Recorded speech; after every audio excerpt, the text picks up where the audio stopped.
Welcome back. Good to see everyone. You're listening to United Public Radio. The intro music was Mark of the Doomslayer by Karl Casey at White Bat Audio. Now, my guest today is a very special guest. Mike Clelland has had many callings: author, illustrator, wilderness traveler, podcaster, and UFO researcher. His books fall into two contrasting categories. Mike's 2015 book, The Messengers, was met with high praise. In it, he explores the mysterious connection between owls, synchronicities, and UFO abduction. It was his firsthand experience with these elusive events that have been the foundation for his research. This book is also a personal memoir and a journey of self-discovery. His website, mikeclelland.com, is a comprehensive resource of his research and creative output. After 25 years living in the Rockies, he now lives in the Pacific Northwest. Mike, welcome back. And by the way, you have a new or revived podcast. Just tell us really quickly about that before we get started. I had a podcast way back in the early days of podcasting in 2009, which is an ancient history. And it has been dormant for 10 whole years, and I just revived it about a month ago, and I'm starting to podcast again. You know, honestly, there's like friends of mine in the field where I kind of think, I should just give them a call. I haven't talked to this friend. I haven't talked to him. And it's like, and it's easier to say, hey, you want to be on a podcast? So then we can really get into it. So that's most of the reason I'm doing it. Yeah, it's really useful because you kind of record it for posterity and other people can listen in on the. Yeah, it's a huge. I wouldn't call it an innovation, but it basically is an innovation in terms of getting information and things like that. And it's kind of skirted around the kind of the official narrative makers. So anyway, all right, you've kind of are associated with what happens when I type in UFOs and owls in Google. I'm the first thing that comes up in about the next 25 things below that. It's changed a little bit. They've changed their algorithm. It's like there's ads and stuff now plugged into the list. But when Google was working as a true search engine, which it doesn't feel like it's doing that much anymore, it was like I was right there. But it's so yeah. So if you you don't have to know how to spell my name. If you want to find out about my books, you can just type in UFO owls into Google, and I come right up. Okay, now why are you associated with UFOs and owls? That's like, how did this even come about? How did you get started? Well, so here I am. Once I start answering a question and start talking, wow, I can go and go and go. So you just don't be shy about interrupting me. You're not going to hurt my feelings. The less I interrupt, brother, the better. Okay, so you might change your mind on that. But so in 2006, I went camping with a woman who I didn't know. Her name is Kristen. We're still close friends. I had never met her, really. I kind of met her I was working at an outdoor school. You said I was doing outdoor work in your intro bio. And I was doing, like, all summer long, I'd be working in the mountains, doing really ambitious backcountry trips up in Alaska and throughout Canada and all up and down the Rockies. And some of the trips were 30 days long. It was pretty powerful chapter of my life. And so I came back after a summer in Alaska, and I was back down in the lower 48, and I was living right by Grand Teton National Park, right on the Idaho side of the park.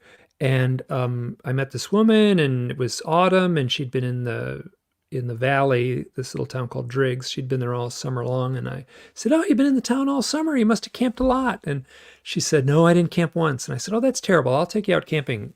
So I did. I took her out for one night, total stranger, which sounds, people outside the loop kind of like, that sounds like, wow. But this was like a camping culture. This would be like taking someone surfing in Malibu or something. So, so we hiked into the mountains, and the sun was setting, and this is a curious detail, and I can't tell the story without including this. As the sun was setting, I was making dinner on a camp stove, which I was totally in my element. I'd been outdoors all summer long. Cooking on a little camp stove was nothing to me.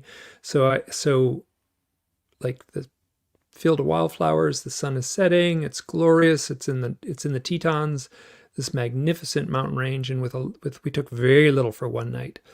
And so our packs were light, so we could get in pretty deep into the mountains in just a few hours. So she's talking, Kristen is talking, and I'm like kind of thunderstruck. I'm like, this is really, like I was really struck that how smart this woman was, how insightful she was, how deep she was. And then as she was talking, an owl flew over us. And then a second owl, and then a third owl. And it went on for about the next 2 hours. So I was, we were, so we didn't bring a tent. So we just laid our sleeping bags down on the ground on our sleeping pads. And we had the sky above us and beautiful, magnificent stars. And these owls would swoop down in front of our faces. And they don't make any noise in flight, or hardly any noise, essentially zero noise in flight. And they're eerily silent. So you would just be like, all of a sudden, the light, the stars would just go, would be blacked out for just a half a second. And the next morning, we're like, wow, that was great. What a cool experience. And I said, hey, let's go camping again. This was really nice. So 4 days later, we went camping to a completely different part of the mountains. And at sunset, the same thing happened. 3 owls surrounded us. And the first time, 4 days earlier, they kind of kept their distance. They'd land on a branch over there, or they'd kind of swoop fairly close to us. Not this time. They were landing on branches right next to us.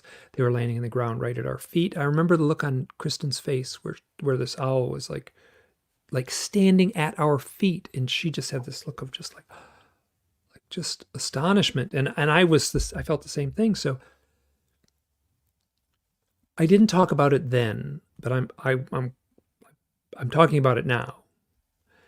As we were seeing those owls, 2 separate nights, 4 days apart, in a different part of the mountains, as I was looking at these owls, I had a voice in my head that said, this has something to do with the UFOs. And at that chapter in my life, I had been reading a lot of literature about UFO reading a lot of UFO research literature, and most particularly about the abduction literature. And the owl thing was part of it. It shows up here and there. You'd read it. So there's a book this thick. There might be a paragraph about owls, or a few sentences. It's in there. It's all over the place.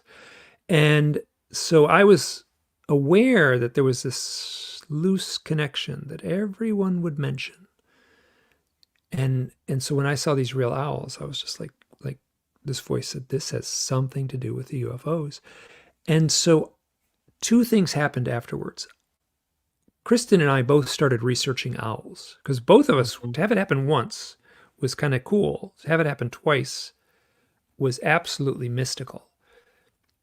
And so we were researching the mythology of owls and the folklore of owls and sort of the animal totem mystique of owls. And at the same time, because I had that voice in my head, I started researching the UFO stuff. Now, leading up to this, in my life, I had the events that get reported by people who have UFO contact. There's the reports, the stories that UFO abductees could tell.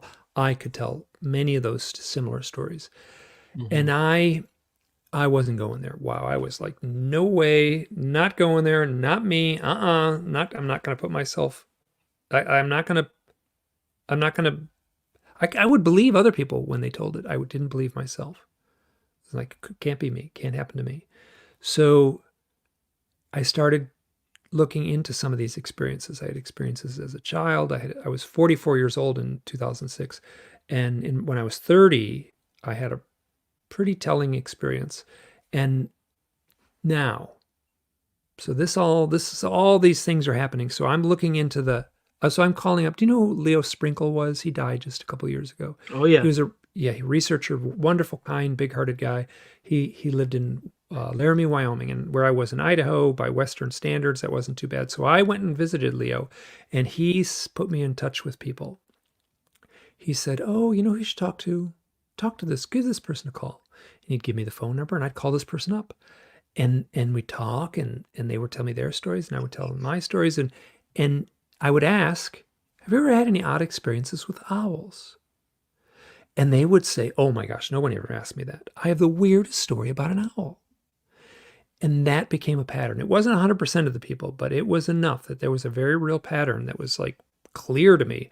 So I started kind of making some notes, and then I'd make a little document and I'd put it in a folder on my desktop. And so I kind of started collecting these stories. And I started a blog in 2009. And I also started a podcast in 2009. Initially, I was just going to write about synchronicities, because I've had a lot of synchronicities and they make for a great blog post. It's a perfect blog post. It's kind of short, it's got a punchline. And there was this pressure to start talking about the UFO stuff. And once I mentioned some of my experiences, it felt like the world just came unhinged. And I was hit with so many synchronicities, like they quadrupled. And I was hit with so many, I was seeing owls everywhere. And the synchronicities all seemed to have something to do with UFOs or owls. It was madness. It was funny. There was a health food store in the town I lived in, and there were these women that worked in the health food store, and they were my therapists. I would kind of go in the health food. I could ride my bike to the health food store, and I'd ride my bike to the health food store, and like, Mike, what's going on in your life? And I'm like, oh my God, I have no idea. And I tell these stories like, this has happened to me yesterday, this happened this morning, and now it's happening. And I actually wrote a 350-page book about that chapter of my life. And so when I started the blog, that story I just told about Kristen camping in the mountains, that was like the second blog post I made. And after the blog post was up and posted, she had moved out of the valley. So the event happened in 2006 with Kristen in the mountains with the real owls. And then I started the blog in 2009. In that intervening 3 years, she moved away, but we kept in touch. So I was thinking, like, what were we talking about? I remember she impressed me. She was talking about something very impressive and thoughtful and insightful the moment those first 3 owls showed up. So I called her up and I asked her, and I said, what were we talking about that first night when we saw the first set of owls? And she said, oh, I remember exactly what I was talking about. I was giving my deepest definition of what God means to me. And I was already like kind of on shaky ground because the synchronicities and all the flood of stuff that was kind of raining on me, this deluge of synchronicities. And to have that one thing that she was talking about God when we together saw the owls, and the owls were then linked with UFOs. I'm not like churchy, so I didn't take it like in that way, but I took it more in like in our Western, like there's no more highly charged mythological word, mythological in its richest way of saying it, than God. So that represented like a mythic power to me. And that in so many things like that were happening that forced me to take this seriously, not just the owl research and not just the UFO research, but also the synchronicities that seem to be blended in with these things. So the cover of my first book, the subtitle is Owls, Synchronicity, and the UFO Abductee. And I had to put all 3 of those there because they are intertwined in a way where they're so tangled up so tight that I can't untangle them. And that's been the core of my research. So yeah, you asked a very simple question, how did I get into it? And there's a long, multi-layered answer, which is kind of typical in these studies. So tell us more about the owl. Why the owl? Why not a raven? Why not a hawk? Why not some other bird? An eagle, yeah. Why not an eagle? Why not a hummingbird? Yeah, there's all kinds of mythically charged birds and other animals too. So my answer to that would be, do you know who Jordan Maxwell was? He was a mythologist. No, he died a couple of years ago. He was a really prolific.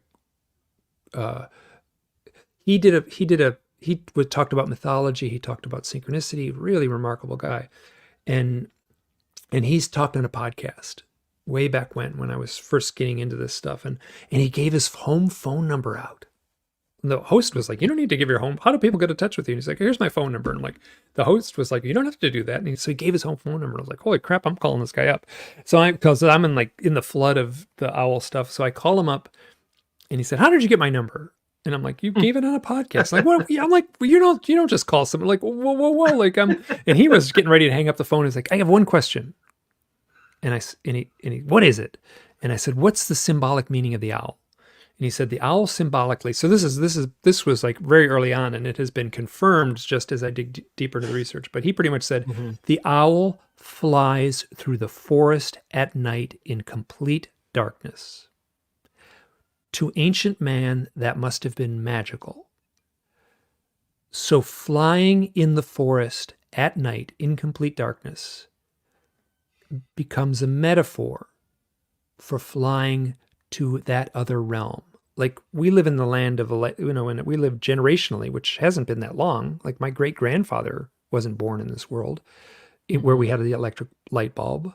But we all have it. So the night has lost its mystique. It's lost its mythic power. But it had its mythic power. Boy, when the lights went out, when the sun went down, it was dark. Everyone in the world had a mythology about the night. So the owl was the totem of the night. The owl flies into the night, but the night is the land of testing. It is the land of the gods. It is the land of the ancestors. It is that other realm. So the owl flies into that other realm and returns with a message. That's consistent. That's consistent all over the world. Pretty much. So I was like, thank you, that was great. So I started to do some research. And so the ancient myth is the owl flies into the darkness to that other realm and comes back with a message. The eagle flies in the bright daylight, and it can deliver a message. It can be a totem, but it's like out in the sunshine. It's in the big empty sky. So Zeus in Greek mythology is bare-chested, and he lives on top of a mountaintop, and he's full of like rage and jealousy and like lust, and so he's got all these like ego problems that he's working out through his mythology. And he's got the eagle that flies in the bright sunshine. The owl flies in the dark, and the owl has a woman, Athena. Zeus's daughter is the keeper of the owl. She has a companion owl. So she is the goddess of wisdom and also the goddess of arts. She's also the goddess of commerce and war, but she lives alone. Well, she sometimes lived with she's a virgin goddess, and she lives alone in the forest and is wisdom. And the owl represents that kind of shadow wisdom. So that's ancient stuff. Like right now, present day, Harry Potter has an owl that delivers the mail, right? So the most popular book in the history of publication, or series of books, I guess, be more correct, has an owl that delivers the mail. That is our ancient history, present day, alive. The owl is delivering a message. Now, I will also add that J.K. Rowling has O-W-L right in her name. Says owl right in her name. But that's a tiny clue that doesn't mean anything. But it's the kind of like synchronistic flair or poetry that shows up in this stuff that I really pay attention to. So you asked why owls. I would argue that the owl is symbolic of, here, you know what? I'm going to do something. I sometimes do this because everyone asks the same question. In my second book, do you know who Richard Dolan is? Yeah, of course. Richard Dolan published my first book, and it was funny. He called me up on the phone. He's like, Mike, I'm loving this book. He read the manuscript. He was reading the manuscript. He's making some editing notes and stuff. Mike, I'm loving this book. When do you get to the part when you tell like what the owls mean? And I was like, you're going to be disappointed because it's a mystery to me. And so I published a second book, which is called Stories from the Messengers, which was essentially stories that wouldn't fit into the first book. Too long, just the book was already too long, so I had to chop some stuff out. That was a big part of the second book, which is called Stories from the Messengers. And Rich was like, I am not letting you off the hook. You do not get a free pass on this. You have to explain what the owls mean. And I was like, okay, so here, I'm just going to read. Is it okay if I just read from this? It's a couple sentences. Yeah. Okay. Number 1, owls are alarm clocks. The simplest answer would be that they are here to wake us up. But wake us up to what? So there, I cheated a little bit when I wrote this because I answered each question with another question. Wake us up to what? Number 2, the owls are an archetype. They are a symbol, an image stored deep within humanity's genetic memory bank. It's as if there are hidden meanings locked away within our grand shared consciousness, and the owl is the key. We think in symbols, and the owl is touching us on that level. And this deeper knowing goes back to the dawn of man. But what is the hidden archetypal meaning? Number 3, owls are here to announce initiation. Sorry, I'm going to turn the page.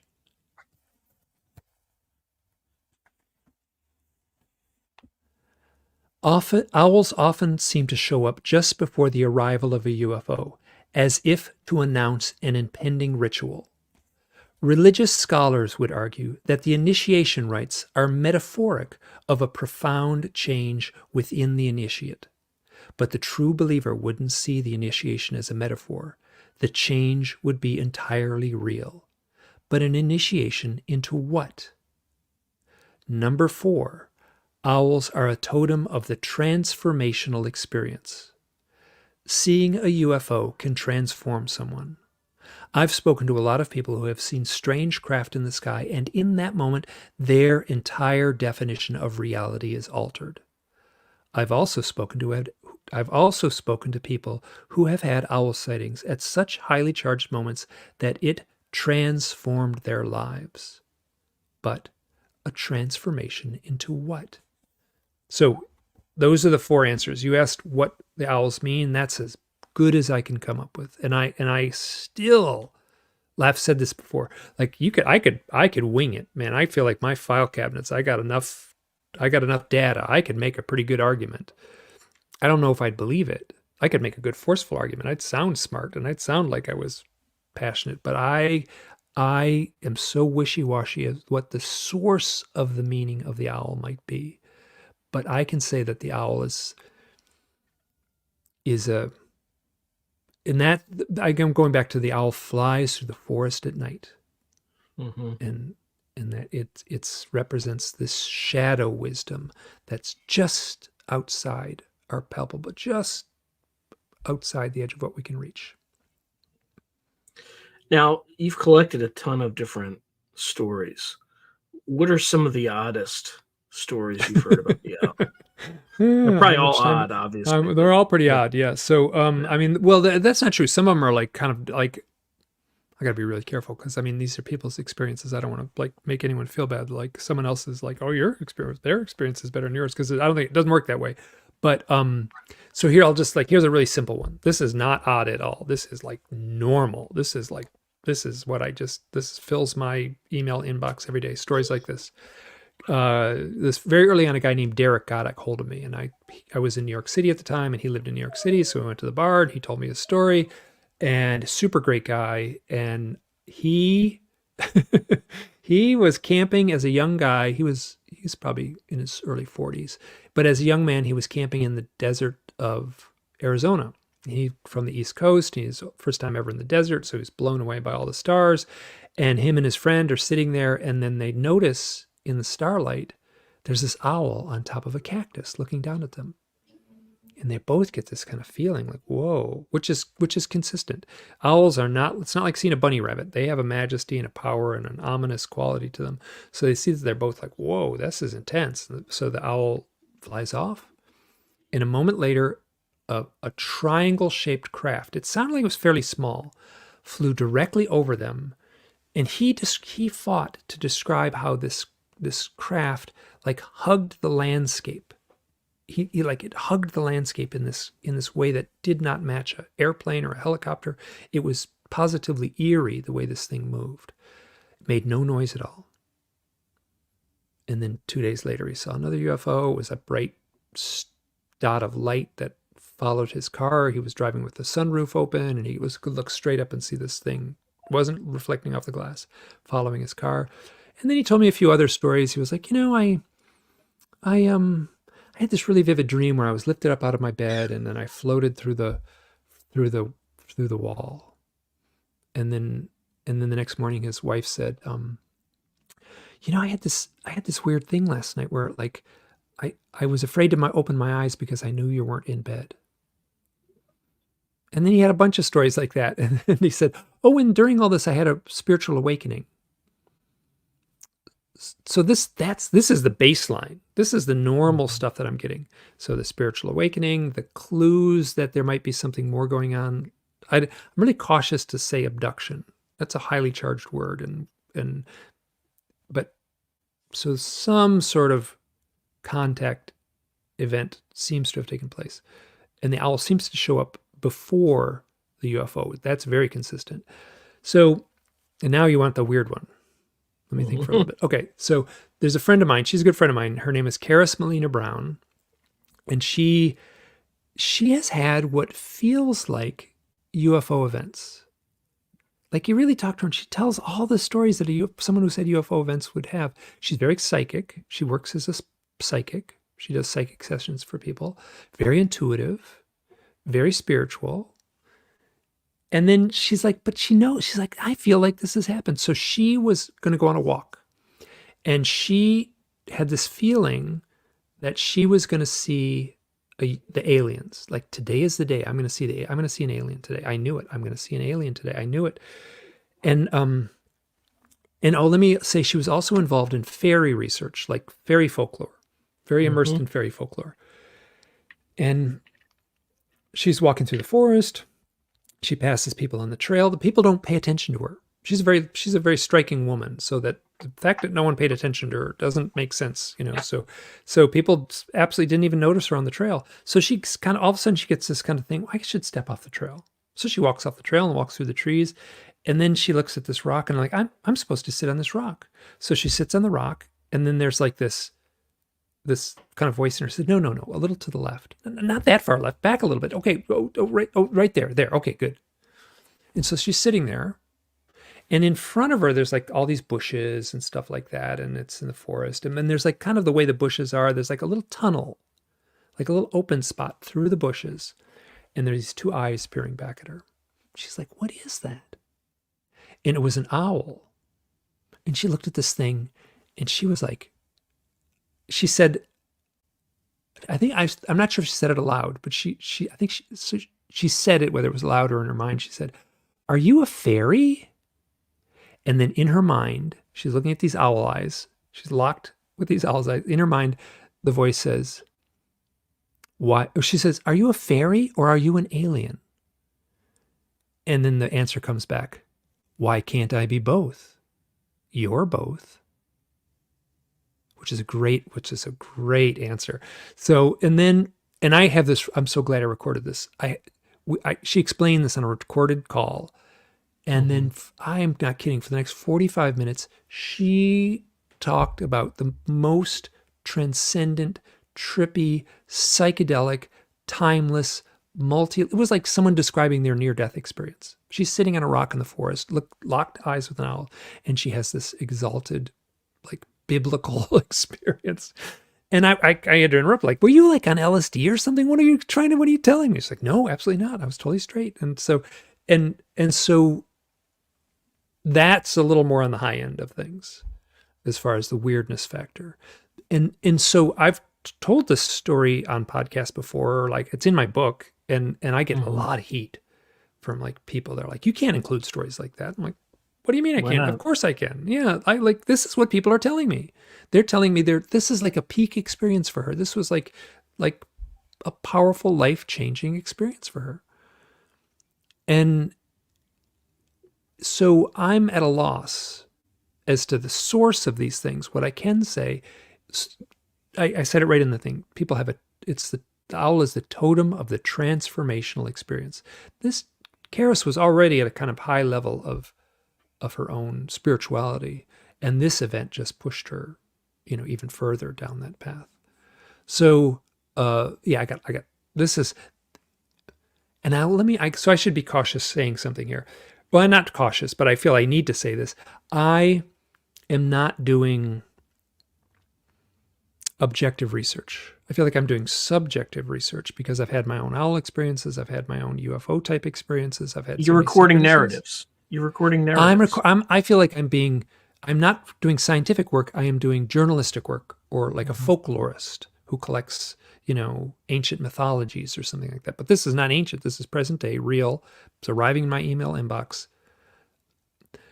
So you do the math. Like recently, I've been getting about 6 a day stories that kind of float between Derek's story and Karis's story. That's normal. It's pretty impressive to the person experiencing it. And then Karis's story, which is pretty. So 6 a day is a lot. It's like 2,100 a year or something like that. That would be the high end of things. So it would be, I'd say 3 a day is pretty safe. So you do the math, like 15 years, because it started 2009, which is 15 years ago, right? Is that right? Yeah, it's 15 years ago, 2024 now. Yeah. So you do the math, 30,000. I'm like one person. It's like walking uphill in sand. So I'm doing my very best to document these and archive them in a way. I do my very best to reply to people. Sometimes I can't. Sometimes I just simply can't reply to people in a thoughtful way.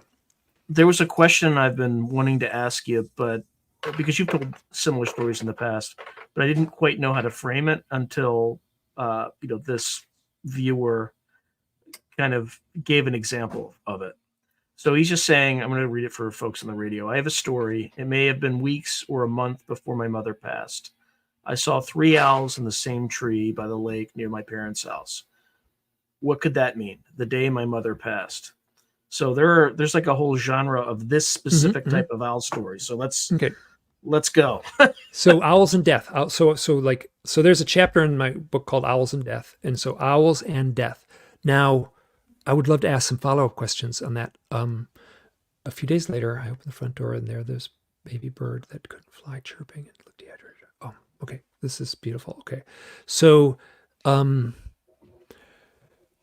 the stories, she's telling a story. So that would be I'm getting a lot of UFO stories with owls. Mm-hmm. I'm asking for those. I'm also getting a lot of owls and death stories. I'm asking for them now. I didn't ask for them in the same way that I did earlier on. And then the stories that I'm hearing mostly, here's the baseline stories that I'm hearing mostly about owls and death. A child will, not like an adult, a grown adult, their parent will die. One of their parents will die. And afterward, they will be visited by an owl. And this takes all kinds of forms. And one of the things that happens is, this is not 100% consistent, but it's consistent enough that it's a very real pattern, is there, and I could tell some beautiful stories, their grieving will be alleviated with this owl. They will talk to the owl as if it is their parent, and their grieving will be alleviated. I have a story. This is one of the first ones I got. Guy walks out of a hospital. His dad had just died of a massive heart attack. He was in the hospital all afternoon, all evening. There was paperwork. There was emotional issues, his family. So finally, late at night, he leaves the hospital and he steps out, and the electric doors open up, and he steps out, and he's on the cement sidewalk, and on the grass next to the cement sidewalk is an owl. And he walks up to this owl and he goes, "Dad, I love you. Thank you. You were a great father. I'm honored to be your father." That is normal. I am convinced this is something that has happened all throughout human history, and it is still happening now. I am certain in an ancient time, there would have been some little lady that lived at the edge of the village that was kind of the caretaker of these stories, or there would be some shaman in a teepee or something, and there would be a knowledge within the tribe of these kinds of stories. We don't live in that world anymore. We live in this materialistic thing where science comes first and folklore is lying and this stuff is hooey, but people are still having the experiences, so they don't have any way to process them. And I'm at the receiving end. So what I can say to the person who wrote into you, you are not alone. You are not alone. This is so common. This is part of the human experience. I'm convinced that people stepped out of the cave and saw an owl after their parent had died and talked to that owl. Now I'm not sure if it's a man or a woman, but the story that was told by your there was someone in the chat. Yeah, Soulite, U.S. expat. Okay, they explained that they heard an owl or 3 owls hooting before their mother passed. The same day, so I'm not sure if it was before or after. Okay, before he knew. Before he knew, obviously, but not necessarily right. So this is it. That's as part of the folklore. Okay, so I saw the owls before my mother. Okay, so I'm getting a little more. I'm getting more accounts in my files of owls showing up after, but I've certainly got plenty where they show up before too. And in folklore, it shows up in Shakespeare. It shows up straight in Shakespeare. There's a scene in Macbeth where one of the characters is about to die, and there's some actor backstage makes an owl hooting noise, and then that all the people on the stage react, and someone says, I can't remember what the line is, what does the night bird shriek? It's very ominous. So it looks like it was 3 weeks before his mother passed. He saw 3 owls. Okay. And so I don't want to judge it'd be great if it happened the same night. I actually have a story. I have a story of someone who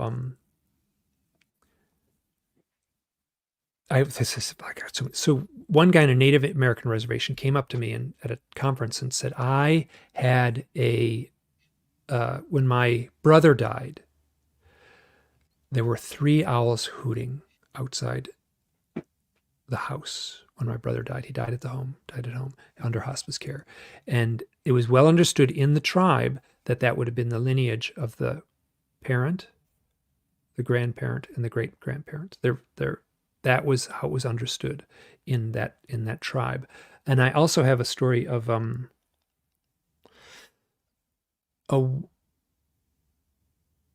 someone's mother died, and they was in hospice care, and she had been talking in her final hours, had been talking to her husband who had since died. There was no one else in the room, but she was no longer lucid, and she was calling out to her husband who had long since been dead. And as she's calling out to her husband, an owl starts hooting out the window. She dies peacefully. And then there are 2 owls hooting out the window. And the woman who told me just said, it was so clear to me that she had joined her husband, my dad. My mother had joined my dad because it was only 1 owl, my dad. She just said, that owl hooting out the window is my dad. Then there were 2. After she died, there were 2 owls hooting out the window. There are these beautiful, beautiful stories that she had, and now, or I'm not sure if it's a woman or not, but that the person who wrote in also said that there was a baby bird was on the porch, and I just want to know what happened with that baby bird. But so this is like if you were writing a screenplay for a movie and you wanted a little mythic, poetic scene. So this is what happened to the baby bird. The bird got picked up by animal rescue. Then I saw a light in the sky that seemed slow, and it was white with no navigational lights. I've seen a few UFOs in my life so far. Okay. Yes. So it's very difficult. I'm gonna take a couple steps back. It is very difficult to find a meaning to this story. But what I can say is I can step back and I can feel a poetic meaning. I can't analyze it, but I can feel it. And this is more so lately. Well, I guess it's been but I am trying to analyze these stories with that, I'm putting my hand right on my heart here, with that symbolic power rather than the intellectual power. I don't want to overanalyze these stories. I want to treat them as a living myth, the way you would analyze a dream or a poem. So what they shared, this is exactly the kind of, remember, so the owl flies in the darkness. This is a poetry that is shrouded in darkness. There are no clear, easy answers. And I think this is built into the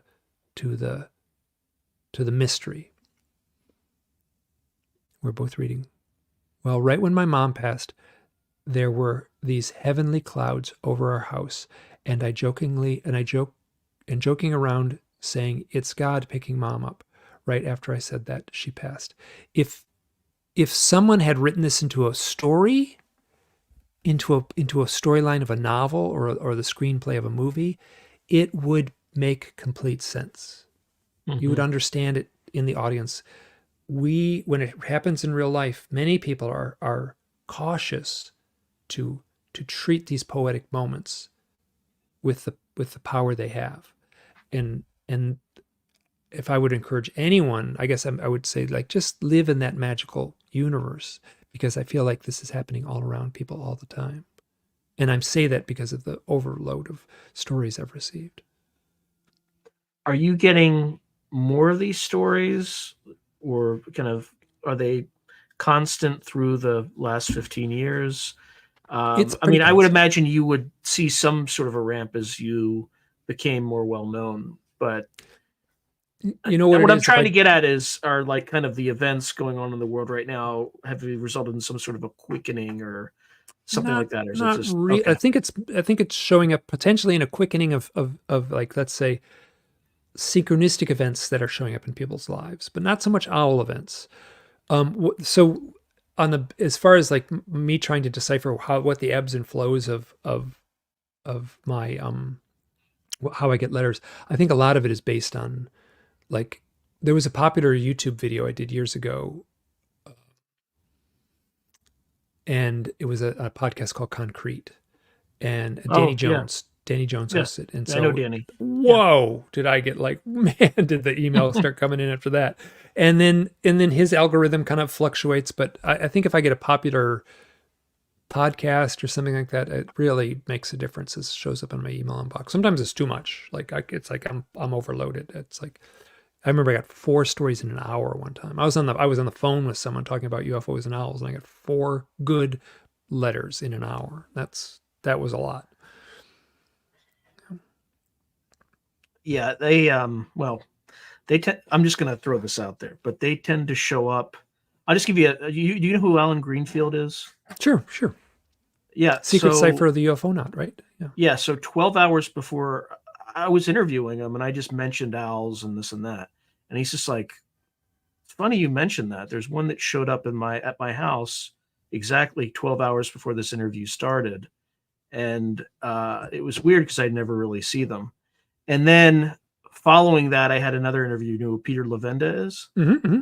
I'm talking to like occultists. Yeah. Well, 12 hours before that interview, one showed up at my house, a great horned owl. Your house? Yeah. At my house. Yeah, I have it on video. In fact, I think before the Peter Levenda interview, I just posted the video of this owl, great horned owl, on top of either a redwood tree or an evergreen tree, just hooting at 12 hours before that interview. Mm-hmm. But anyway, it's not, these things are, randomness could explain them, but it was just it was weird. I mean, it could, but then what's the fun in that? Yeah. So right. But it was just like this. Greenfield had it and then kind of passed it to me. I had it before the Levenda episode. So, what it's worth.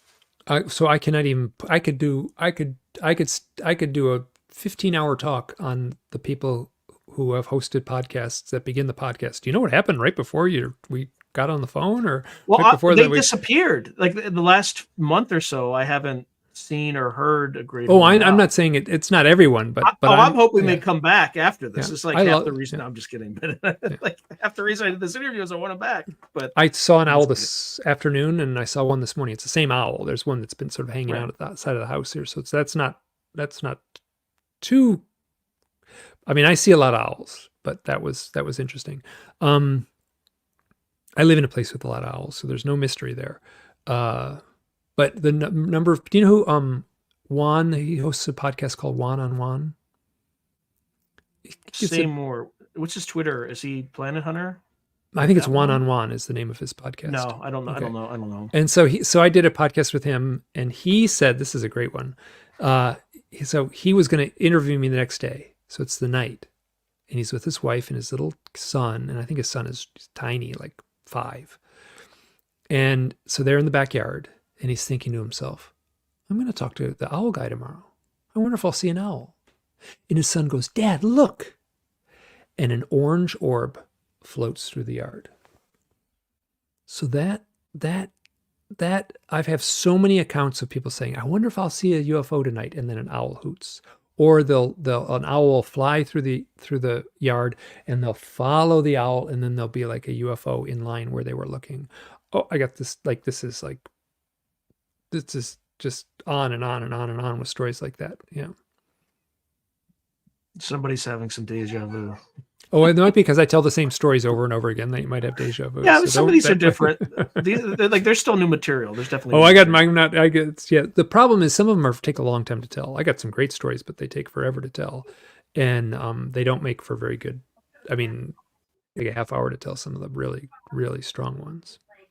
Yeah, we still have plenty of time. Thank goodness. Yeah. So, what's the connection between owls and UFOs for you?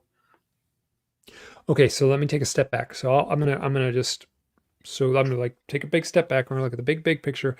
So of the themes that's showing up in my owl research, owls and UFOs is one. There's 5 points. Owls and UFOs is one of them, and then the other one would be owls and death. We talked about that a little bit. Owls and meditation, very consistent. Get a lot of stories. I haven't about heard that meditating. one yet, but yeah. So, I mean, someone goes in the field, they're meditating, they're like, usually they're asking a question. One guy went in and said, I want to help with the upliftment of mankind, of humankind. I want to help with the upliftment of humankind. And he sat in this field and meditated, and then he opens his eyes and there's ravens flying around. He's like, what are those ravens doing?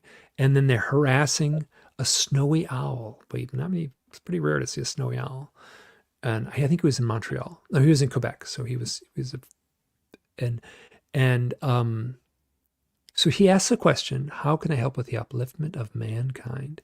And he sees an owl being harassed. So being harassed, it's got that poetic energy to it. And I have a lot of stories about that. People have I have a story. A woman got a hold of me. At the time I was living with my partner, Andrea, and we were just drinking coffee in the morning by the fire. It was wintertime. It was this beautiful, and Andrea's friend emails and shows a picture. And so Andrea shows me her phone and says, Suzanne is asking this question. She asks, does this owl seem sick? Is this owl okay? And I look and it's a picture of an owl on a back porch, and it looks fine. It's big, plump. It's a barred owl, which is a very common owl, and it was right a couple miles from where we were. It's our friend, Suzanne. And so I'm like, looks fine to me. What's the story? And so she tells the story. She was grieving the death of her mother. Her mother had died, and she was meditating. And her intention for her meditation session was, how do I come to terms with the death of my mother? I'm still suffering. And so she was on her couch, she's sitting, she goes through the meditation, her eyes are closed. When she opens her eyes, there's an owl staring at her through the window. If she had been a little bit this way, she wouldn't have seen it. If she would have been a little that way, it was kind of through the house. So she walks up and there's this owl there. And she said, what do I do? And I said, you open that window and talk to that owl like it's your mother. And so she did. And the owl hung out all day. I found out afterwards, I really quizzed her on this one. I wrote a chapter on one book about this one event, and I really quizzed her on it. And she said, oh, this was my mother's birthday. It just goes on and on and on. So owls and meditation. So 1, 2, 3. So owls and meditation, owls and shamanic initiation. I talked about the owls, like an initiatory thing. So within the community of shamans, so it's funny. I talked about owls and shamanism on a podcast, and one of the podcast hosts said, owls and who knows a shaman? When do you talk to shamans? And I'm like, you write a book about owls, you're going to start talking to shamans. They find their way to you. So within the community of shamans, it is well understood that owls show up around the time of the initiation of the young shaman, of the apprentice. It's totally understood. It's just the same kind of things. So then the last one would be owls and psychedelics, most particularly mushrooms. And so 5 things: UFOs, death, meditation, shamanic Shamans. initiation, and then psychedelics. I would call each one of those things a highly charged human experience. So I would argue that the owl is not connected to the UFO. The owl is connected to the highly charged human experience, of which UFO contact is certainly a highly charged human experience. So that would, someone just said they found a bird feather. I just found this the other day. This is a barred owl feather. I just found it about a few hundred. Yeah, I actually found one when I got back from vacation last week. Yeah. So I would argue that the owl is not connected to the UFO. The owl is connected to the highly charged human experience, of which UFO contact is certainly one of the highly charged human experiences. So do you see where I'm coming with this? Yeah. I'm going to give you an example. So I started this channel a while back, about a year and a half into it, and I think a few months after I spoke to you, this guy showed up. Yeah. On my back fence, and I got within 5 feet of this guy, and it just had a strong male energy. I don't know why. I think it was male, but it just sat there and let me take 1,000 photos of this guy, and didn't leave, didn't fright, and it was weird. But anyway, I'm gonna, So I'll ask this. So I treat that exactly like a UFO sighting. So I don't try to weight one more than the other. Like if someone saw like a flying saucer in their yard, I would ask them the same questions with the same earnesty, and I would weight it the same. Maybe I'm making some mistake cosmically. Well, it was when you tell that story about the woman who had to like look a certain way. I was home alone. Nobody, the rest of the family was gone. And I just looked out the window and I saw, I kind of looked out my back window and I just kind of saw something there. And I'm like, what is that? And you look closer and there was the owl. And I'm like, mentally, I'm just like, please stay there. I really want to get a picture because no one is going to believe this. And, I got this really fancy camera. You had to put it together, all that stuff. And then I went out back and just slowly approached it. And I mean, it was that something like that has never happened to me before or since. And it felt highly significant. At the end of the day, though, it's just an owl is on your back fence. But right? It felt highly significant. So I'm like, if you say it felt highly significant, I'm like, okay, well, it felt highly. Sometimes someone tells you a dream, right? You're like, someone shows up and say, hey, want to hear my dream from last night? And they tell you this dream, and you're kind of like, well, it's kind of ho hum, but it felt important to them. So you said it felt highly significant. I'm right there with you. If you felt it, that's the clue. Well, here's something weirder about that. So I think it was like September 23rd, 2020, something like that. Like a few months after that, I have this very strange dream, and you kind of jog this in my memory just by using the word messengers, right? And I've heard you say that before, but I had a weird dream. Something happened in the dream that's not relevant here, but at the end of the dream, I heard oh my God. All right. Sorry. There's some synchronicity. There was a voice and it said, remember these words. The first word was shamanus. And that's why when you say that's one of your 5. Now, shamanus is not a word, but it was shaman, like US, whatever. And then I saw another word, and it was just JYBRIL. Not a word, right? At least, if I did a search for it. But if you change the Y to an I, right, you get the word Jibril, which is the Islamic word for the Archangel Gabriel. And, the Archangel Gabriel is the patron saint of, guess what? Messengers. Okay.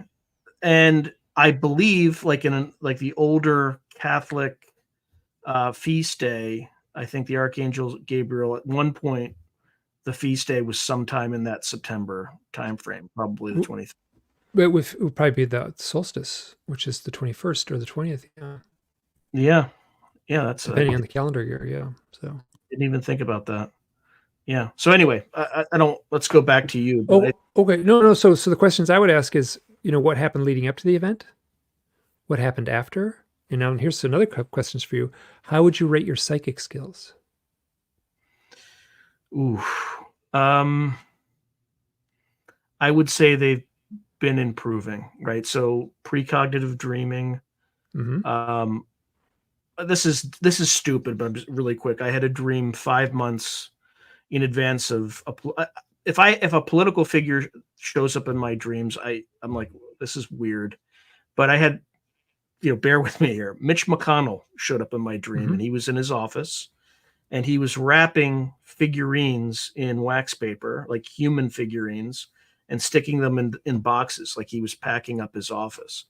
5 months later, he announced that he was, stepping down as the House or Senate minority. I can't remember which one he is. Yep. I'm a minority leader. So you could argue it was precognitive, but it's not like Mitch McConnell was on my mind, right? It was just weird. So little things like that. I have not been formally trained in remote viewing, but people have asked me for shits and giggles to kind of, here's a target, describe it. And I've been relatively accurate.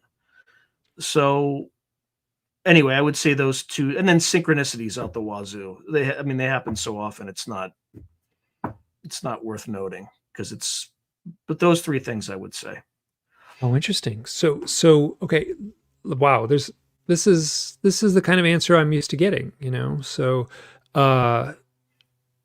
so about the remote viewing thing, this is just a funny little aside.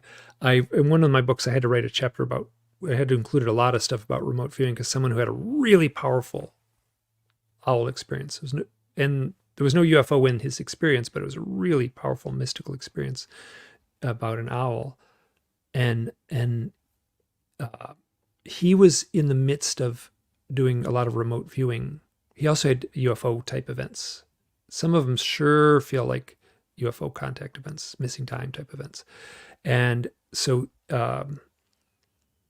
but he associated he was immersed in this remote viewing. He got kind of fanatical and compulsive about like spending hours in meditation and doing this remote viewing stuff. And he was working with Joe McMoneagle at the time, going back. Oh, wow. Years. Yeah. The big cheese. Yeah, exactly. Yeah. So, and Joe McMoneagle was acting as a little bit of a mentor. And they never met. It was only back and forth through email type stuff. So, and then he had this powerful mystical experience with an owl. So somehow the meditation and the process of remote viewing kind of boosted the mystical events that were welling up around him. And I contacted one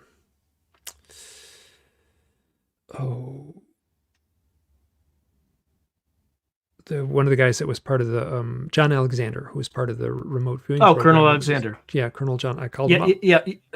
Funny you mention him because one of my friends got him to agree to at some point appear on my podcast, and that happened in the last week. Yeah. So anyway. He was super. I mean, we had a good phone call, and I was a little nervous actually and so the question I wanted to ask him was, I kind of explained the story about the guy who had the owl and was immersed and I said, did people recognize this when you were part of the remote viewing program? This new thing was happening. There was back in the early 1970s. And he said, like, were mystical events happening? And he said, were mystical events happening? Yes, we certainly recognize this as a pattern. We certainly saw this. That's pretty interesting, right? These guys like sitting in a room meditating, and they're trying to find out, I don't know, whatever, like some Soviet missile base, what was going on in the big locked doors, behind the locked doors, and then they start having these mystical experiences. It was well understood. So Joe McMoneagle had a near-death experience and a powerful close-up UFO experience. and then went on to be the remote viewer number one. Yeah, I think Bledsoe's kind of like that too. There's like this confluence of near-death experiences, owls, and UFOs, right? So that happened to him. There's another guy, Christopher Robinson, who used to work for MI6 for 30 years. And again, he had like a congenital heart problem. So when he was 9 years old, and it's usually young, he had a UFO sighting at around the same time.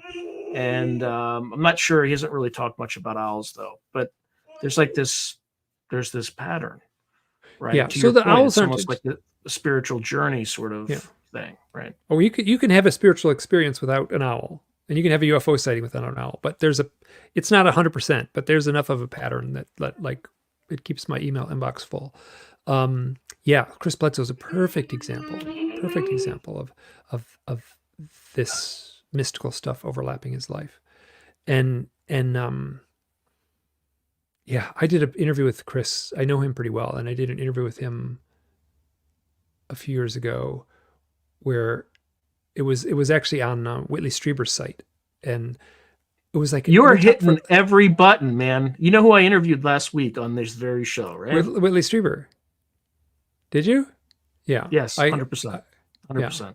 But this is like normal for me. This is normal. Yeah, it's normal for me too. So, and it's like a little club. So it's kind of like, we should, it's not uncommon that these names come up, but, right. And these are kind of big names in the field. So if you're doing a podcast, you should have Whitley Strieber on your show if you're like studying these kinds of things. So, we did like an hour and a half of only Chris Bledsoe's owl stories. Hour and a half. I've only heard the one.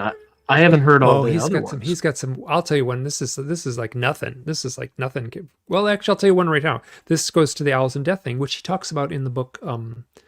Yeah, that's God. The one I know. That's the one I know. UFO of God. Yeah. He had an experience where it was his. I think it should be in there. I'm pretty sure it's in there. His father died. I met his father. So, his father, after his father passed, his father was in his 80s, and after his father passed, it was a pouring down rain, and they had the family was all in the limousine, and they were leaving the cemetery. And as they were leaving the cemetery, they had to drive under a branch, and it was like the one branch that hung over the road, and it was the one spot on this rainy day that everyone in the car could see this white owl on a branch watching them drive off. And they all felt the same thing. They felt that this is Grandpa. I mean, Chris's kids were in the car, and this was Dad saying that he's okay. Everyone said it, or everyone felt it. Let me put it that way. And I'd be careful because I don't know everyone, but I've talked to a few members of the family, and they told the same story. And here's another one, which I just think is Chris is like this totally big-hearted, giving guy, and he did a lot of. By the way, the owls showed up, or I began noticing the owls. I shouldn't say that they showed up, but I began noticing the owls on the eve of interviewing him. On the eve of interviewing Chris Bledsoe. Perfect. Like what happened before? What was going on in your life before the event? What happened? What was happening after? If you're like an owl sighting and you're interviewing Chris Bledsoe, there's a few people on Earth that have had a lot of owl experiences. And Chris is one of them. I'm one of them too, and I know a few others. But there's some people that have these storms of owl experiences, and he's one of them. He was a tree had fallen on a house, and then he knows these people. They're all contractors, and everyone's got ladders and chainsaws, and they all go to their friend's house and let's get this tree off your house. So there's this tree, and the way it's leaning, it's kind of funny in this thing. So they get the only way to get up to it to like cut the limbs off it is to go up onto the roof and put this ladder on top of the roof and lean it against the tree. And they had to cut off some. So they're like 2-story house. You put the ladder on the peak of the roof, and you climb up the ladder with a chainsaw, and this thing I can't remember, like that's leaning against the tree, and it's got the chainsaw, and it's like pinned to the roof, and they got to cut off some branches, and I'm hearing the story. I'm like, I know, let's like safety first, But so Chris is like climbs up the ladder, And this owl lands on the branch of the tree. And everyone goes like, whoa. And when Chris is funny, when he tells the story, he's like, oh, hair and my arms are standing up. Hair and my arms are standing up. So it's like that kind of power to the story. And it's like, okay, let's rethink this. They climbed back down the ladder and they rethought it. They figured out another way to rig the ladder, another way to rig the tree, and another way. And so when they actually did cut those branches off, the tree, which was pinned to the house, they cut off a branch and it bucked and it just shot up. So if there was a ladder leaning against that tree, it would have, he would have been 2 stories up with a chainsaw, falling. So yeah, so that didn't happen, but talk about a messenger, right? Yeah, it's also why men have, don't live as long as women do. Well, there needs to be more owls like landing on the branch when they're about to like do something stupid. Yeah. So yeah, exactly. So that's a perfect story of like how weird this stuff gets. Like here's a bunch of his friends. These are all like, no, these guys aren't like, airy fairy meditators from Sedona. These are like blue collar construction workers in Fayetteville, North Carolina. And they all were like, whoa, that's a sign. Don't go up on that ladder. I said kind of putting a pin in the meditation and owls story. You have some other examples that kind of illustrate that? Sure. There's a woman, I called her, she does psychic work, and her name is Denise Lynn. And she has Native American heritage, and she went into the forest with the intention of finding her spirit name. And so she sat and meditated alone in the forest. So she's sitting on the forest floor meditating. And as her eyes are closed, she said everything in the forest got eerily quiet. This is UFO stuff. That's like how people describe a UFO experience. Everything, all the wind rustling, the crickets and the birds went to total silence.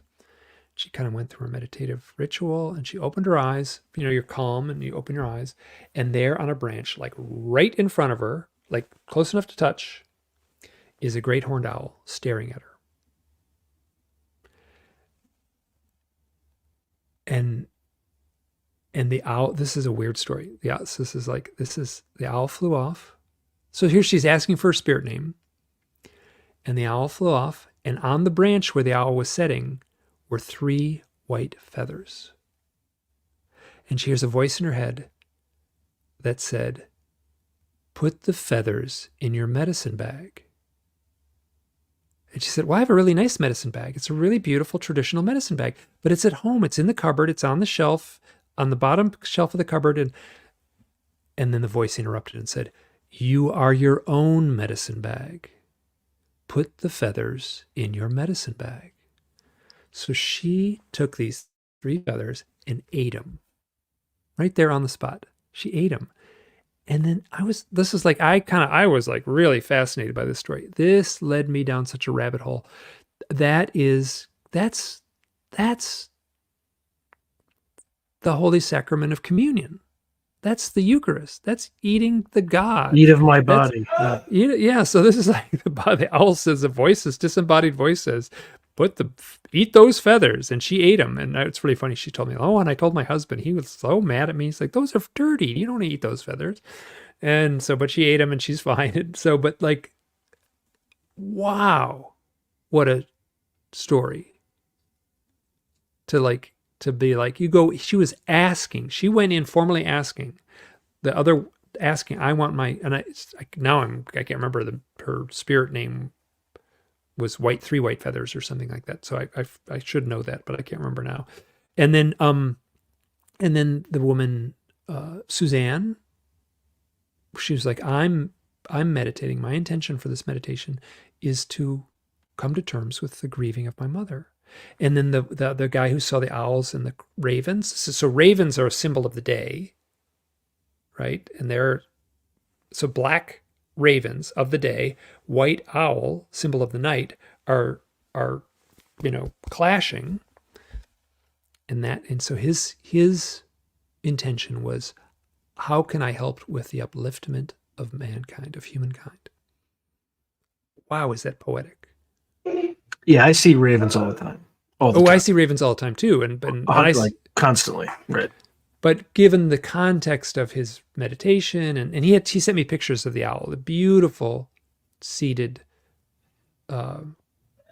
snowy owl, which is very rare, just to get a chance to see one of those. What part of the country are those, or did he see it? Well, they spend their summers in the far, far, far north, like up in the Yukon and up in the Arctic, and then they migrate in the south. And so he was in Quebec, which is a place where they would get some snowy owls. So it's not that unusual, but wow, what a beautiful sighting. Do you have a favorite owl story? Okay. This might take a little bit to tell. You interrupt me if I go too far. So yeah, I was at a UFO conference. Minutes, this will be easy. So I was at a UFO conference, and I gave my talk on owls, and this guy, so all of a sudden I'm like flooded with people that are like telling me owl stories, and I'm like, so this guy comes up to me, he says, I got an owl story for you. I want to tell it to you. So I'm like, okay. He's like, so we went to the bar, and he had a beer, and I had a glass of wine. It would have been a long day, and I just given my talk, and he goes,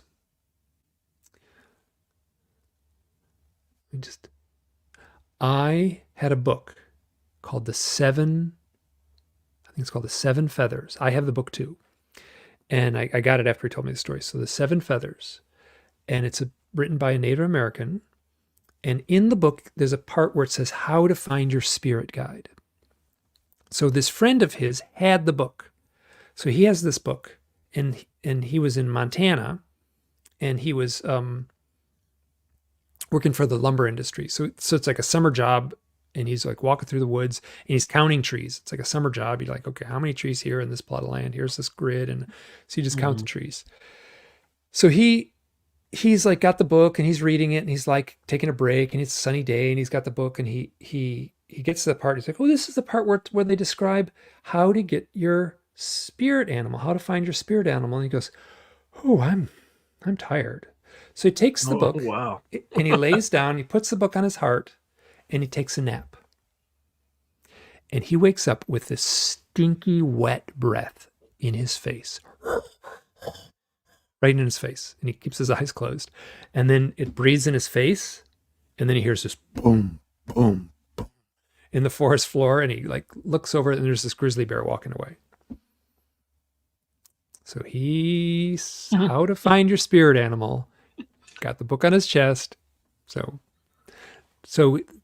this guy, I'm going to call him David. I think I call him John in the book. John, I'm going to call him John. So John says, okay, hey, let me read that book. So he gives the same book, the exact same physical copy of the book. So he's at his house, he's reading the book, and he's getting to the part just where, here's the part where there's like going to explain how to get your spirit name. Here it comes. And all of a sudden, knock, knock, knock. There's a knock on the door. And this guy says, hey, can you give me a hand? I know I've kept stuff in your garage, and it's been there for a while. I need to move it. I got a storage space. Can we do this? And can we borrow your van? And can I move the stuff tonight? He's like, right now? And he's like, yeah, I would love to do it tonight. He's like, I'm tired of that stuff in the garage. Let's do it now. So they load up the van, and they drive to the storage space. And as they're driving to the storage space, it's the sun is setting, and he's driving down along this lake. And it's summertime in Montana, windows open, sun is setting. He's driving, beautiful, clear evening. There's this like thing coming from over the lake, coming right towards him. And he's like, I'm going to bump into this thing. It's a big bird.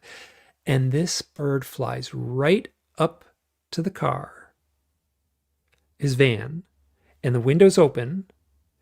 And he said he could look in the side view mirror and lock eyes with this owl. This big owl. And he said there was a car behind him. He explained, it was so mystical. There was a car behind him, and he was slowing down. He was like, I hope this car doesn't hit me behind me. But he had to slow down, and this owl's like he's looking in the side view mirror, locking eyes with this owl. And the car behind was like lighting up in the mirror, and it was just this magical moment. And as he's driving, the owl? Was the owl stationary? The owl was flying alongside the car. Oh my God. Right alongside the car, close enough that he could look in the side view mirror and lock eyes with the owl. Does that make sense? So if the owl's flying, you're driving slow, windows open, owl's flying right at where your window is, and you can look at it in the side view mirror. And the person in the back seat was like, "Holy crap, this is the coolest thing I've ever experienced." And so he's driving, and this owl goes and just touches his left temple as he's driving. And the owl flies off. And then wow. he was carrying the book with him, and the book was setting on the dashboard of the car as the owl is touching his head, and that's the part where How to Find Your Spirit Animal. I got this book. I'm afraid to read it. I'm like, what's the book? The Seven Feathers. The Seven Feathers. Seven Feathers. Yeah, it's easy to find. It's like it's been out. It was like a book from the 70s. It's beautiful. It's got a lot of pictures in it. It's really so. I can't remember the name of the author, but be easy to look up. And then, so then he says, I was having some issues where I was having vision problems in my eye, and the doctor was really worried it was cancer. There was stuff showing up in the x-ray where it was like there was a mass in my skull that was putting pressure on my eye. And he said, I always knew I had a sister. I always knew I had a sister, and I would talk to her. I would talk to my sister. He didn't have a sister. So finally, it was serious enough that they did an operation. They opened his skull, and they took out a mass. And when they took out this mass in his skull, it proved to be an undeveloped fetus, that he had a twin in utero, and he subsumed the twin inside his brain. And that was his sister. He said, that was my sister. I talked to her all the time. And she was his psychic link. So he felt he was very psychic, but it was his sister that was talking to him. And he said, that's my sister. And then he kind of said, see this scar here? That's where they took my sister out of my brain. And that's right where the owl touched me on that night.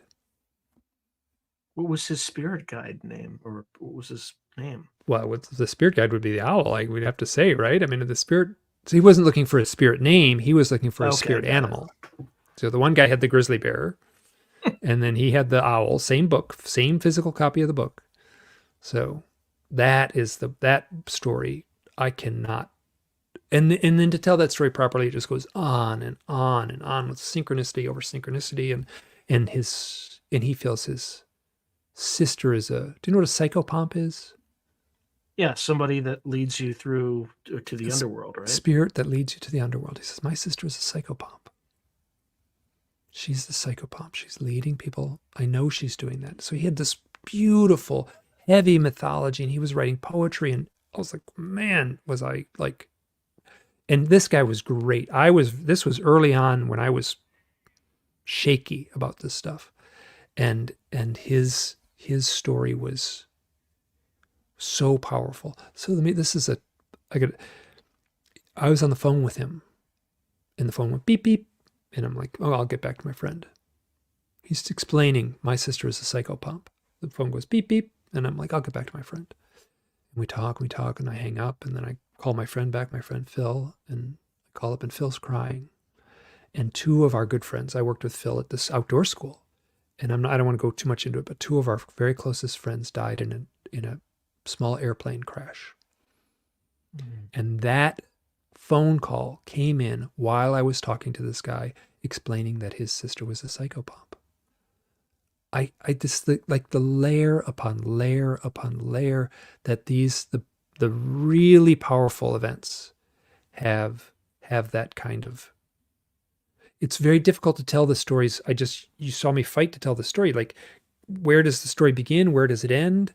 How do you tell it in a logical order? It's all mixed up, and it's a challenge to take on these stories because they have that flavor. Do you have any idea who the author of Seven Feathers is?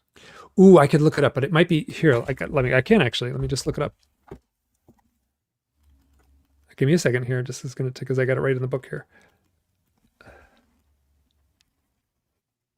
Excuse me, the Seven Arrows. Sorry, the Seven Arrows. Seven Arrows. Seven Arrows. Forgive me, the Seven Arrows. And it's footnoted in my book here, and I can give you the author if you give me a second. Footnote 83. 83. Hymenist. Oh, I want to say Hieronymus, but that's not right. It's a very gobbledygook. It's a long name. Hymen Yost Storm. The last name is Storm. The Seven Arrows. Ballantine Books, 1972. Oh yeah, it looks like it's. I wonder if it looks like it might be. I got it used for like $3 through Amazon. Yeah, I think you can only get it used. Anyway, it's probably a print. Anyway, it looks like a beautiful book. I tried to read it. It scared me. I gotta say, I was like, oh, like I don't want. Like, you gotta say more. Why did it scare you? What about it? Well, I don't know. Like people, like a freaking guy with a grizzly bear, like sniffing his nose. I don't know. I didn't, get a. I mean, it didn't scare me, but the intensity of it, I felt like I needed to be ready of it. So let me say I was intimidated by it. That might be a better way to say it. So. Yeah, I think he's talking to you. Thank you. Right, the Robo Combs. Thank you. So yeah. Here, let me tell one more story. This has nothing to do with UFOs. Oh, and I'll tell this guy. This guy John had a really powerful UFO story too, and that doesn't surprise me. So here's a story. Guy gets a hold of me, and this is one I like to tell this one because it doesn't have a UFO in it, but it has all the dreamlike qualities of a really good owl story. And I can tell it quickly, which sometimes that story I just told ate up some time to tell that story properly. So this guy, he works at an orchard. He's got a family orchard, and he meditates in the back of the field, in the back of the orchard field. And it's right up against the forest. So he goes back there. It's quiet back there. He meditates, and he, as his eyes are closed, there's this horrible, terrifying screeching noise coming out of the forest, and it scares him, and he's like, whoa, what is this? And he said the hairs on the back of his neck stood up, and he said, every fiber of my being said, get out of there. And he said, no, I have to go in and find out what this is. That sounds like a Western screech owl, actually. It turned out to be a barred owl, which does make a loud. Those are crazy. Still around me. I still hear them. Yeah, they're like chimpanzees in a Tarzan movie sometimes. Yeah. So he goes into the forest, and there's this barred owl on a branch at his eye level, and this barred owl is looking right at him, and it is screeching, and it's like squawk, squawk, squawk, squawk, squawk, and it's like he said it was angry at me. It was like chewing me out. It was like angry at me, chewing me out. And the thing flies off, and he goes back to the house, and his wife is making dinner, and he's like, oh my gosh, I was meditating, and this owl, and it was looking at me, it was squawking, and it felt like it was yelling at me. And she's like, oh, honey, that's nice. Can you set the table? Oh, she doesn't get it. So the kids are at the table, and he's got all his kids are there, and he's like, kids, this is what just happened. I was just out in the forest, and this owl landed on a branch, and it was squawking at me, and I was looking at it, and it was like, and they're like, Dad. And he's like, they don't believe me. So he gets his camera, he goes back to the same spot, and he says, my family doesn't believe me. I need a picture.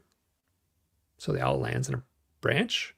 He gets a picture. I use this picture in my talks, and the owl flies off. And then I asked, what were you meditating on? What was your intention? He says, I was meditating if there was a God. Is there a God? That was my question. Like, oh, you were meditating, is there a God? And then someone like squawks in your face, like, oh yeah? Like, choose him out. That it reminds me. What about owls in liminal spaces? Let me just give you a quick story. There's no owls in this story, but it's weird. So I just drove almost fully across country, and at night there was a place I didn't feel like I could see well, so I just got off. Couldn't really find a place to stay except this like creepy kind of motel. It looked like the outside looked like it had survived like Hiroshima, and but I go in there, and there's like a skin colored cat that's just kind of like looking at me. and it was fur, but it was like skin colored. And I get in and kind of there's a whole creepy, you kind of get everything. Anyway, I stay there. The next morning I wake up before dawn and I just see movement, and there's just this giant toad that's just like sitting there. And it's And just this like is this in the liminal outside, or outside in like this little circular lawn, and it's in middle of Oklahoma, probably near some tribal. I mean, it felt like a liminal space. I can't describe it in any mm-hmm. other way. It was just weird. But take that sort of vibe and apply that to the owl. Like I can't.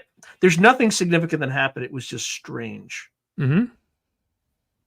Oh, I get that all the time where the owl has that strange quality to it. It has that majesty to it. People say it.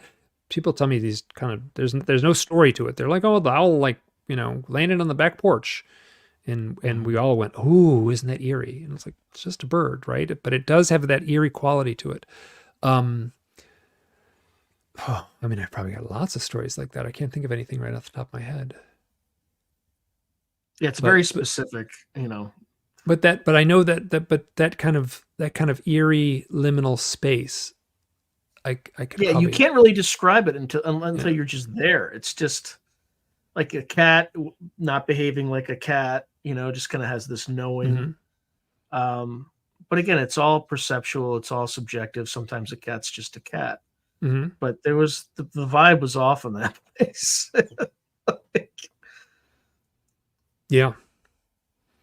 So I'm not, yeah. So, but I'm not, so the owl would certainly would be a good fit for the totem quality. If it'd be interesting. So if this was on native land, so one tribe, there's a lot of tribes in North America, one tribe would have a different folklore than the tribe in the next valley over.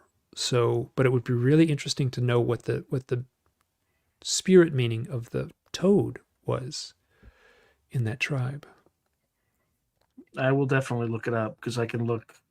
I'd have to reverse engineer it from the name of the. I mean, just it might not prove to anything, but I mean, yeah, it could be nothing, right?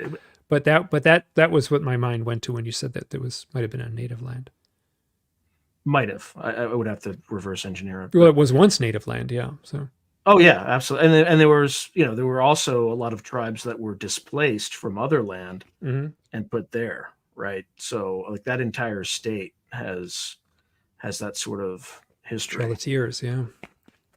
So yeah, the Cherokees were moved there. Yeah, absolutely. Yeah. So what about kind of going back to the UFO connection? I keep kind of like asking you questions, taking us away from there. It's oh, like owls and UFOs? Yeah. Oh my gosh, there are lots of owls and UFO stories. Yeah. I mean, this book is 400 pages long. That's all owls and UFO stories. Let me think of a good one. Oh well, so that one guy, John, who had the owl touch his forehead, has a really powerful UFO story. So people who have contact experience. So there's the screen memory aspect of the owls, where people will see an owl on a lonely road at night or an owl out the window, and then oftentimes through hypnosis, it'll turn out that wasn't quite an owl, that this was something else, and it'll usually be like a gray alien that will be a stand-in. And so the implication is that these beings are using a psychic force to put the image of the owl into the mind of the observer. Now, the implication is that, someone's driving down the lonely road at night, they see an owl, and they go, oh, isn't that interesting? And the owl flies off, and then they get home, and they're 2 hours late. They should have been home at midnight. It's 2 a.m. Doesn't make any sense. But there was an owl there. That owl would be any UFO abduction researcher, a little red flag would go up. It's hard to know someone's story, but there's plenty of stories exactly like that, where it turns out that there was an abduction event that took place on that lonely road, with the owl as the marker. the UFO occupants seem to be using the owl as a screen. Now, it's not just owls. It's owls and deer and raccoons and squirrels and firemen. There's all kinds of things. But the owl and the deer, I've talked to a lot of investigators. You said firemen? Firemen. Jesus shows up. Yeah. Oh. Well, so ambulance, like so often. So here, like the fireman, that would be the fire truck would be a screen memory for the landed UFO, given that model. And then there's other people who will like drive by like an ambulance site, you know, like what looks like a crash car, and there's ambulance with glowing lights and stuff like that. And under hypnosis, it's beings that are standing on the side of the road next to their flying saucer. I'm just relaying what has been shared in a lot of accounts. So I don't have that direct experience. And I guess I have talked to people who've had that direct experience, but this is, you know, hypnosis is a murky subject. So the issue is that I'm more interested in the real owls that show up around the time of contact. You know, when people describe a 10-inch little owl that they see, the owls that I saw with Kristen in the mountains were like 10 inches. They were cute, adorable little owls. Those were not screen memories. When people tell the screen memory story, they're like, oh, the owl was 4 foot tall. It had these piercing eyes and something was strange about it. And these were normal owls. So there's a woman who was having contact experiences. She knew she was having contact experiences. They always took place at night. She has memories of aliens in her bedroom, seeing lots of UFOs, lots of really powerful dreams. And so she's 19 years old, and she's working at a summer camp for girls in the Pacific Northwest. And she was well aware that she was having these contact experiences, but they'd always happen at night. So there was a spot where they were camping, and there was way in the back country, and there was some tents over here, and there was some tents over here, and there was a path between them. So you had to walk through the forest a little bit on a path to get to the other campsite. It was just a matter of where the flat ground for the tents was best. So she's walking on the path, and she could hear the girls behind her, like Girl Scouts, laughing and talking. They're right there behind her. So she's walking down this path, and she turns a corner, and there on the path, or right on the edge of the path, is a gray alien with a big bald head and the big black eyes, full daylight. She said in the full daylight that its head was chalky white, and it looked at me and I looked at it, and she realized it. She, like, this thing was like, oh no, you caught me. Like, the thing, really surprised, didn't expect her to see her there. And I should be careful. I have a tough time. Anytime I say all, I got to be careful. Nearly all communication that takes place between the UFO abductee and the aliens, or the UFO occupants, or whatever term you want to use. Beings, right. The beings is telepathic. So she's looking at this thing, and it's like telepathically basically going like owl, owl, owl, owl, owl, owl. And she watches it morph into an owl, a 4 foot tall owl, right before her eyes. And this thing turns around and walks into the woods. So she sees a gray alien on the side of the trail. Like, it's like, oh crap, you found me. And then it goes owl, owl, owl. She watches it morph into an owl. And then this 4 foot tall owl walks into the woods. Have people in these experiences tried to take pictures of, quote unquote, the owl that is morphed? And then I've never heard anyone take a picture of the owl in the screen memory aspect. No, it'd be really interesting. People got dashboard cameras now and stuff like that. I would be really interested to know what's going on. Yeah. And so, and you know, it's funny because there was one researcher who's he was like, he didn't treat me seriously at all. He was like, no way. These are all screen memories. All these owl stories, all of them are screen memories. I'm like, I don't think so. And he's like, no, they are. And he was basically telling me they are. And I was like, well, he said, okay, well, why don't people have pictures of owls if they're yeah, I mean, I just told you my story. Oh right? my God, like, I've got files of pictures. I get 3 pictures a week, just like that one. The picture you saw, here's the owl on the fence, here's the owl on the tree, the guy that was meditating in his yard. I got a picture of that owl. Like, I got files full of owl pictures that people send me. And so I was like, well, So that was funny because I felt like I could. He wasn't interested in hearing my side of the argument though. Looks like somebody saw a bird that was 3.5 feet tall. And he went Well, back there's to the certainly picture. 3.5 foot tall. Yeah. Like there's penguins and ostriches and stuff like that get real big. And then it's tough, right? Because you see something far away. Like how big is it really? You know, like there's like you don't have to be very far away. Like how big is a deer really when you see it off in the forest? You have to take a guess at how big it is. You get close to it, they're pretty big. You know, so they bark hard at to you know if you get too close. Yeah. You ever have a big deer bark at you? I've had them huff and puff at me. Yeah. Yeah, it sounds kind of like that, Yeah. like a huff and puff little bark. Yeah. Yeah. Okay. Anyway, keep going. Okay. Here's one. This is a story I love to tell because it ties into some of the. There's no UFO in this story. I can go back to UFO stories if you want, but a young guy he's a young man. He was 12 years old, or he was a boy, 12 years old. This man gets a hold of me and he says, I was living in a reservation, an Indian reservation in Michigan. I think it was the Huron reservation. And I grew up in Michigan. I was like, I didn't know there's a reservation there. And I look on the map and sure enough, there's a reservation. I looked at it on Google Maps. It doesn't look like much. It looks like a neighborhood. So he grew up in this reservation and he had a kite. As a 12-year-old boy, he had a kite, a red kite that he loved. And he would fly this kite. So the string on the kite and the ball of string in his hand, and there was a big gust of wind, and the kite got pulled the string got pulled out of his hand. So the kite and the string go off, and he watches it go into the forest, next to the meadow. And so he gets his friend, and he said, let's go find my kite. Let's go find my kite. So they walk in the forest, and they see the kite high in the tree. And they walk to the base of the tree, and there at the base of the tree is an owl, but it's all wrapped up in the string. And so they get an adult and they come back and the adult cuts the string off the owl with a scissor. And then the owl is actually injured. So it has an injured wing. So they have to nurse it back to health. So they nurse it back to health and release it. And he told me this whole story. And I said, I got to ask, are you a shaman? And he went, oh man, in a word, yes. And he told me some stories. I don't want to go into it, but it was not an easy role. Like it was tough. There were some tough issues with going through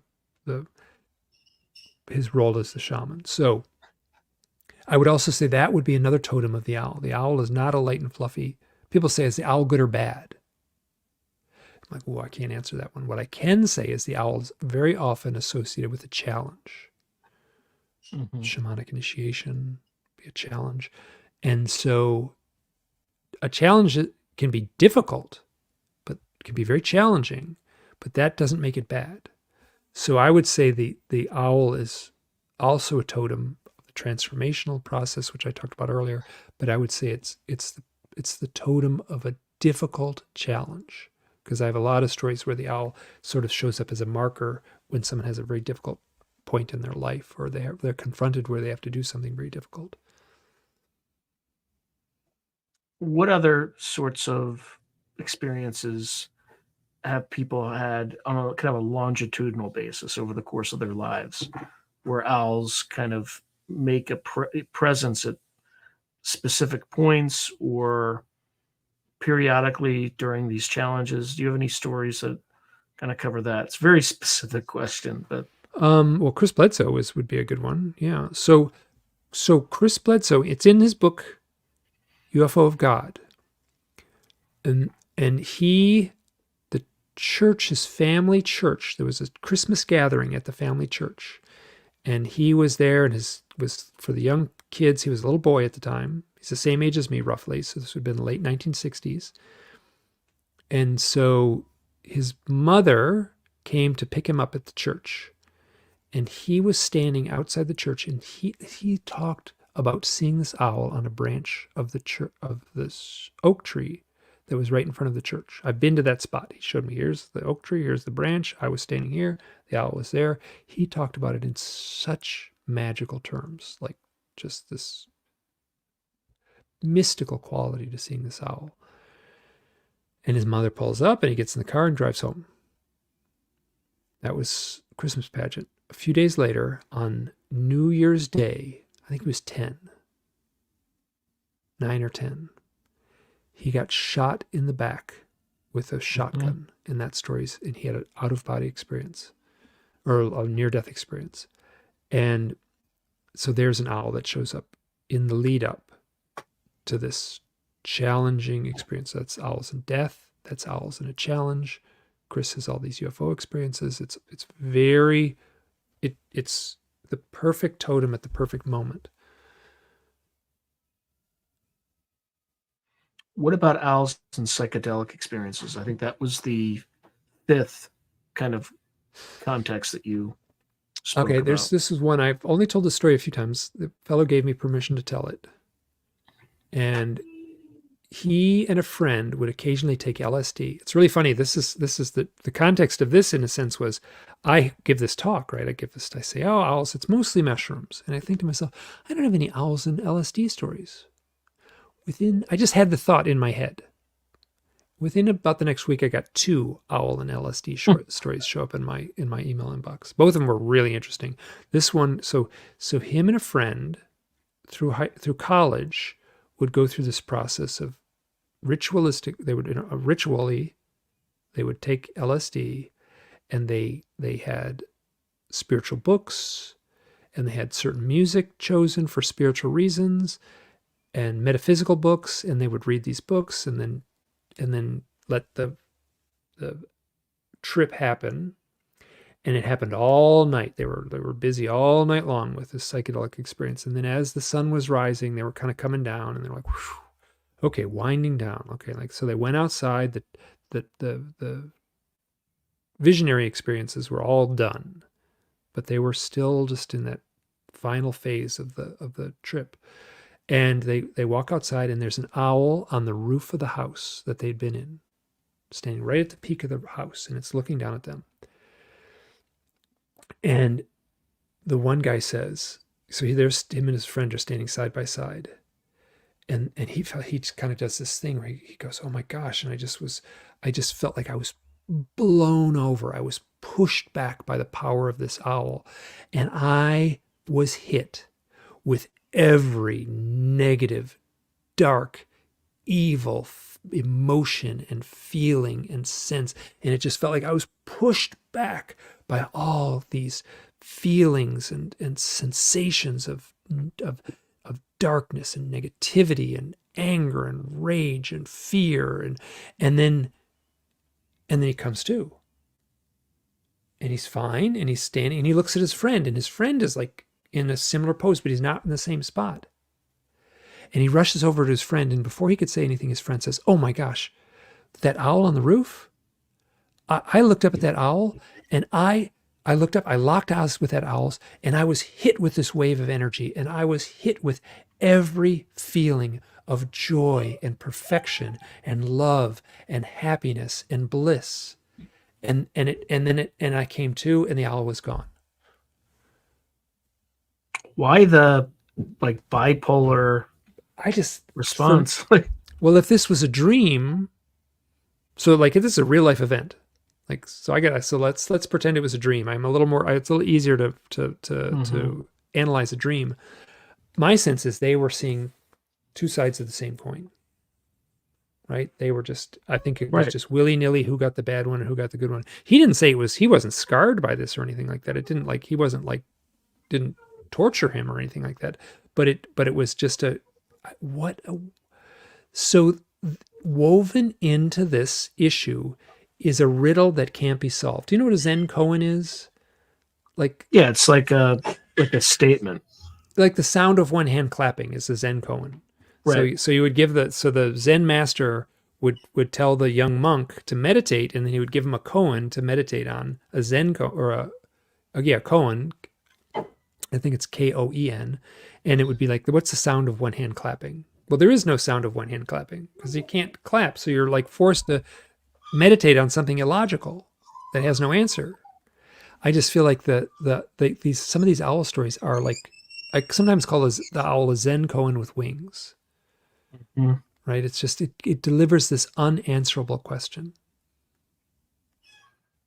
It definitely makes you think, and definitely shows up during periods of time when you're questioning things. Questioning things beyond the physical. I guess the way I The would metaphysical, describe it. exactly. Right. It's not, the eagle in the bright sunshine is all kinds of physical, pragmatic things about, wealth. And I mean, that's the association with the owl. The eagle is a power animal about very pragmatic ego issues and things like that. The owl is a mystical thing about the shadow issues. What do you tell people who relate these stories to you and kind of ask you for the meaning? How do you approach that? I got to be really careful because I'm not a therapist, so I can't give clinical therapy or anything like that. And I say that right up front. But what I can say is you're not alone. Lots of other people have had these experiences. You are not alone. People will say like, oh, well, oftentimes, especially if it's associated with a UFO or something like that, say, oh, I can't tell. I can't tell my wife this story. Can't tell my boss. And I'm like, you are not alone. This is a part of the human experience. And I go back to those 5 things. Like the owl is associated with a highly charged human experience. You had a highly charged human experience. Like finding the owl wrapped up in string and then becoming a shaman. That's a highly charged human experience. And the owl is associated with that. So so what I can say is you're not alone. And then sometimes very often I don't have an answer. I got to be honest with that. I can also say that I have some scary stories in my files. Scary stories. You can't leave without discussing one of them. Oh, I got to think of one. You have my full permission to give the scariest one. Okay, so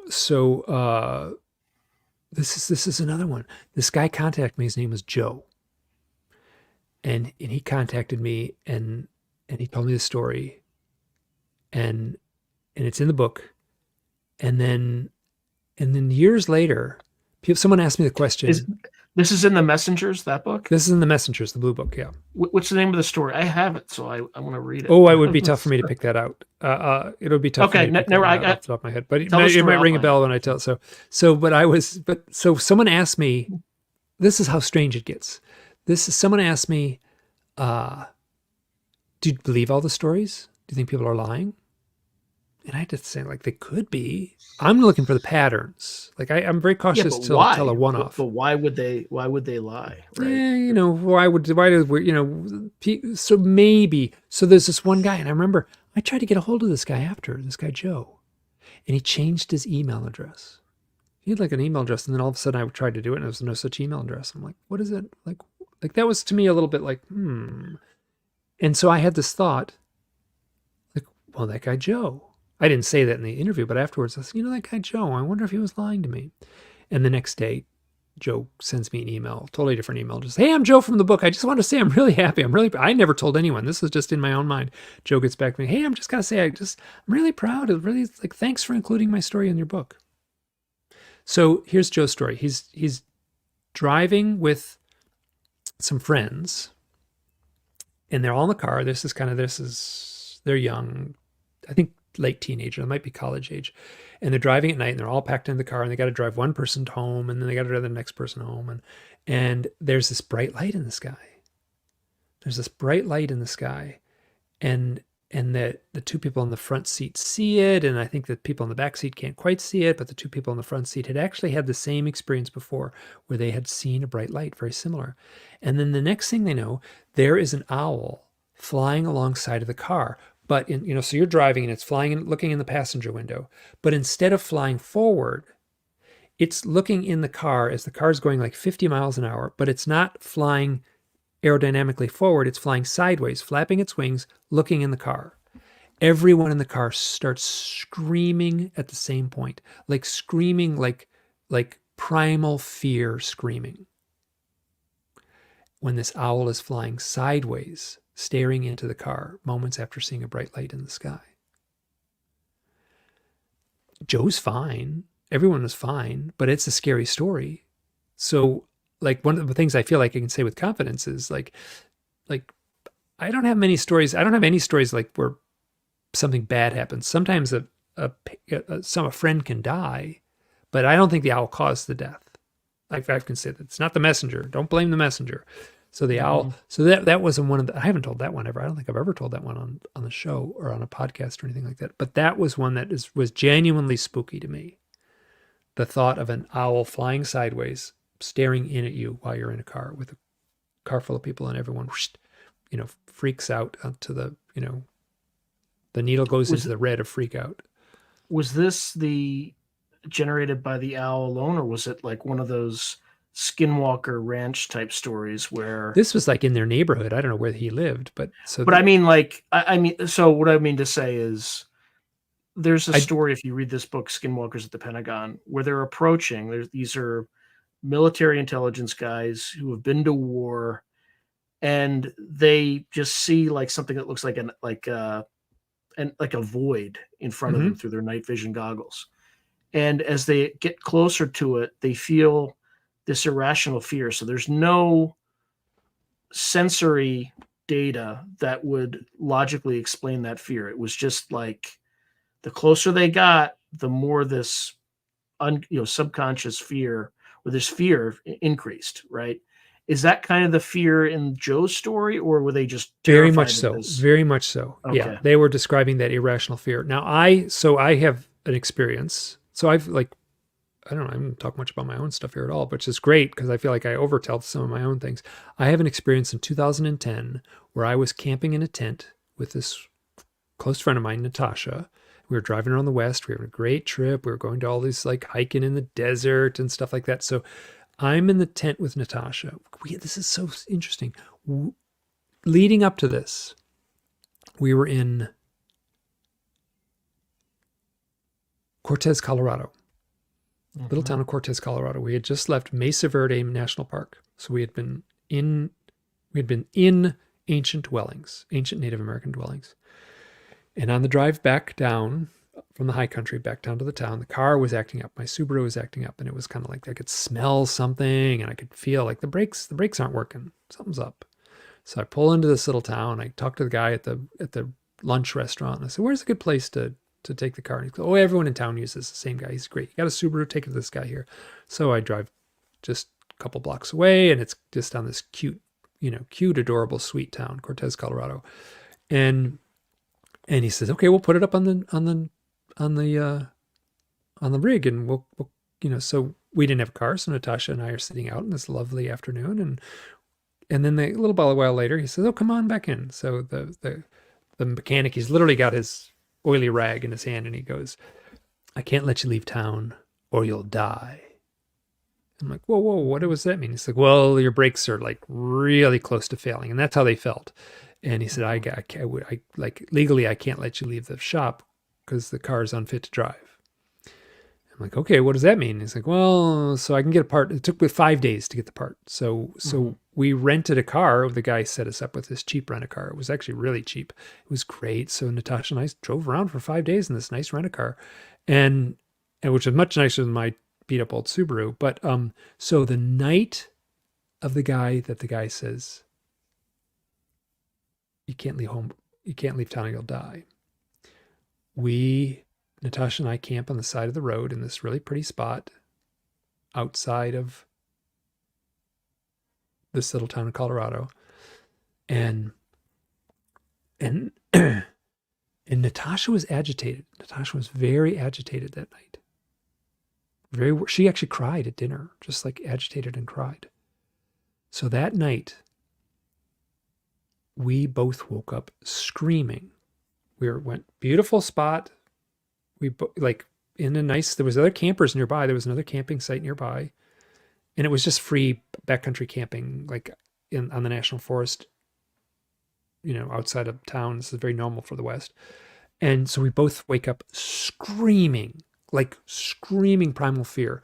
You use the term irrational fear, and that's exact. You can Google, I put a blog post. It's called Irrational Fear in a Tent. It's on my blog, Hidden Experience. That's weird, isn't it? Yeah, it's not weird to me. It's totally normal. Another synchronicity, right? Yeah. The synchronicities are normal to me. So, and this is the only time I've ever felt anything like this. I worked in the outdoors. I've had like lots of experiences with bears outside the tent, and I've had like moose get caught in the strings of a tent. Like moose are big. You lay on your back and a moose, they're big. And so I know what it means to wake up like, whoa, and then it's like, oh, there's a big moose or something. And like this was off the charts. This was something completely different. And Natasha and I both felt the same thing. And then we were like, I'm like freaking out. Like, we can get in the car, we can go to town. No, I didn't want to leave the tent. We can get in the car, we can go to town, we can get a hotel room. And then there's just this point where we both go back to sleep. Like from boom, boom, boom, boom, boom, boom, boom to asleep. And then I had the very strong sensation that I was floating. This is my memory. I don't know what really happened, but this is my memory. I was floating, elevator up, feeling totally calm. And there was a circle in the edge of the tent, like a large pizza pan, like a large, like 18-inch pizza. And it had a dot in the middle of it. It looked like it was made out of translucent floating plastic. And it was in the corner of the tent. And I'm floating up, and all of a sudden I should have bumped into the roof of the tent, and I just it, like in a movie where they dissolve from one scene to another. It just like I just dissolved, and I was in this white realm. And as I was floating up, I said, am I on a table? Excuse me. As I was floating up, I said, I have to remember this. I have to remember this. I have to remember this. And the next thought was, am I on a table? Am I on a table? Am I on a table? And then I heard I don't think this really happened, Natasha's voice, but I heard Natasha say, Mike, you're floating. And then whoosh, I felt like I was sucked back into the tent. I don't think that really happened. She has no memory of that happening. And I'll also add that Natasha has her own set of contact experiences. That's how we met at a conference. And so I don't think that happened. So this is unusual. I usually wake up in the middle of the night. So we woke up panicked, went to sleep in an instant. We were probably awake and freaking out for 5-10 minutes. I remember it was funny. I was under my breath. I was going, love and light, love and light, love and light, love and light, which is not something I would normally say, but wow, was I saying it right then. And the next morning we got up. How much time do we have? We can go a little bit over. Okay. Let's go. Let's finish the story. And okay. Stuff is so weird. So when I was floating up, I looked at that circle in the tent, which is called a mandala in Jungian. Mm-hmm. I've looked this up, a mandala, and it's also the astrological sign for the sun, which is called the monad, which I've looked it up since then. Mm-hmm. So I'm floating up. I'm looking at this floating pizza pan circle, and I say to myself, that's the thing in my eye. So I'll go back up a little bit. Earlier in 2009, I was diagnosed, this is the spring of 2010, in the fall of 2009, I was diagnosed with a cataract in my right eye. I was getting just a little bit of like, it's lesser now, but I was just getting, while driving at night, I was getting a halo around things, and there was something, it was weird. There was like this halo that was at night. And so I went to the doctor, and he looked and said, oh, that's a cataract. You got a little cataract. You got a picture of it, and he gave me the picture. So I put in the blog post, you can see a picture of this cataract in my eye. It doesn't look like anything. It looks like a little blob of nothing. But when I could lay in the sunshine, and this was a weird thing. I could lay in the sunshine. I could see the cataract in my eye. I could kind of squint. You know, you can kind of squint into the sun, and you can kind of a little glinty thing there. And there was a point where it just like went whoosh, and I could get this super clear image. And this is also in the book, in the Messengers. I could get this super clear image of it looked like a death skull or a gray alien. And curiously, it looked like me. Like I'm bald. Sometimes my eyes are too big. Try to make a point and so could have been me. So there's this caricature of me, perfectly symmetrical, and it's seated like a Buddha. Mm-hmm. And that was in my eye. It since went away, never came back, but I could look at it. I remember I had to draw it. I drew it for for the book, I would lay on the floor in my living room and I'd squint into the sun and I would sit up and I'd draw. And I'd lay down and I'd squint and I'd draw. So I feel like I captured it pretty accurately in the book. Now, that was a blog post. So I'm floating up and I look at this. Doesn't look like it. It looked like a circle with a dot in the middle of it. And I said, that's the thing in my eye. And I get up so the next morning, I'm like, Natasha, we're like still in sleeping bags. What happened last night? She's like, I don't know. It's like, what happened? She said, I saw a face. We saw a face. What do you mean you saw a face? And she's like, well, I saw a face. And I'm like, can you describe it? She said, no, I can't describe it. She's like, where was it? And she points to the exact same spot in the corner of the tent where I saw the floating mandala. And I said, you got to explain it. Like, try to explain what it looked like. She said, I can't. Well, the only thing that it looked like, the thing on the blog, that thing in your eye, that drawing you did on the blog, that's what it looked like. And I get up out of the tent. And I take my shirt off and I have a big long scratch. This actually was later that night. I didn't notice until later. I had a big scratch that went from my left shoulder to my belly button. And it was a scratch. We were out in the desert and I was like, did I get scratched by a cactus or some thorny bush or something like that? It looked like a single cat claw or a single rose thorn just scratched across my body. But when you looked very closely at it, it was a line of little fluid-filled blisters, like less than a millimeter each blister. And they were all in a row. And it was really weird. And then it just washed off in the shower a couple days later. Right after it washed off, Natasha and I were both like, why didn't we take a picture? We should have taken a picture. And both of us, she's a UFO investigator and was a UFO, like, I don't know, how dumb could I be not to take a picture when neither of us even thought about it until after it was gone. So we left that spot. We went to a spot and we went to the Canyon de Chelly, which is on the Navajo reservation. And Natasha and I had a sweat lodge experience with, he wasn't a shaman, but he was an elder in the tribe. And he ran a sweat lodge. And we went and had a sweat lodge there. It was so powerful. It was so beautiful. The theme of the sweat lodge experience was to surrender. You're basically surrendering to the heat. And so it's just surrender. So this story begins with a guy saying, you can't leave town or you'll die. And then we have this crazy experience with like the irrational fear and the floating mandala in the tent. And then it ends with a symbolic, metaphoric death and rebirth experience, right? You enter the sweat lodge to die. You die to the heat. And then you are reborn when you exit the sweat lodge. So a metaphoric death and rebirth experience, all centered around this